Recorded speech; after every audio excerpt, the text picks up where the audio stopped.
नाज़रीन अस्सलामु अलैकुम वरहमतुल्लाहि वबरकातुहू। आप देख रहे हैं खबरनामा। आइए दिन भर की तमाम बड़ी खबरों पर नज़र डालते हैं। मुल्क में मुसलसल यकसा सिविल कोड नाफिज करने की बातें ज़ोर शोर से जारी हैं। उत्तराखंड, मध्य प्रदेश, गुजरात और कर्नाटक जैसी रियासतों ने पहले से ही यूनिफॉर्म सिविल कोड को नाफिज करने का अमल शुरू करने की बात कही है। इस मामले पर रुकन पार्लियामान कुंवर दानिश अली ने रद्द-ए-अमल का इजहार किया। उन्होंने कहा कि मुसलमानों को यकसा सिविल कोड पर कोई रद्द-ए-अमल नहीं देना चाहिए। उनका कहना है कि सिर्फ मुसलमानों को डरने की ज़रूरत नहीं है, क्योंकि भारत एक मिली जुली तहजीब का मुल्क है। यहाँ हर मज़ाहिब के मानने वाले लोग रहते हैं, इसलिए यहाँ यकसा सिविल कोड का निफाज नामुमकिन है। स्मृति ईरानी इस वक्त अमेठी दौरे पर है, जहाँ वकला ने डीएम पर समाजवादी पार्टी के रुकन असम्बली के इशारे पर यकतरफा कार्रवाई करने का इल्ज़ाम लगाते हुए उनको फ़ौरन हटाने का मुतालबा किया है।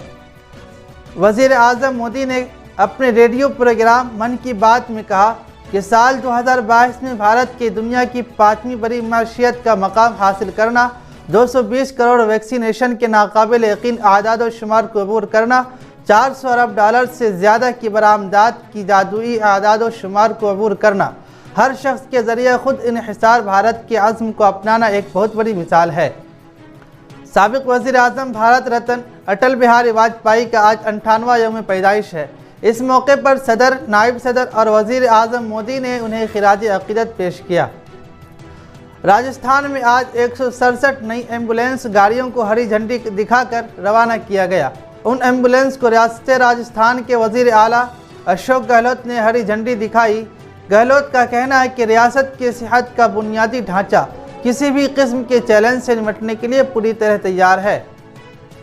एनसीपी के कौमी सरबराह शरद पवार ने कहा कि एक ऐसे शख्स को महाराष्ट्र में गवर्नर बनाकर भेज दिया गया है जिसे अपनी जिम्मेदारी का कोई एहसास नहीं है। रियासत में गवर्नर ने मुतनाज़ बयानात देने के लिए शोहरत हासिल कर ली है।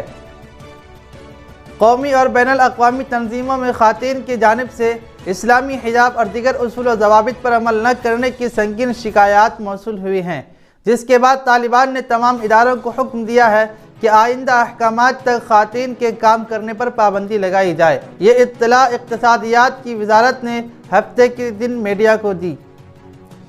चीन के वज़ीर ख़ारजा वांग यी ने इतवार को कहा कि चीन भारत के साथ ताल्लुकात को मुस्तहकम और मजबूत करने के लिए तैयार है।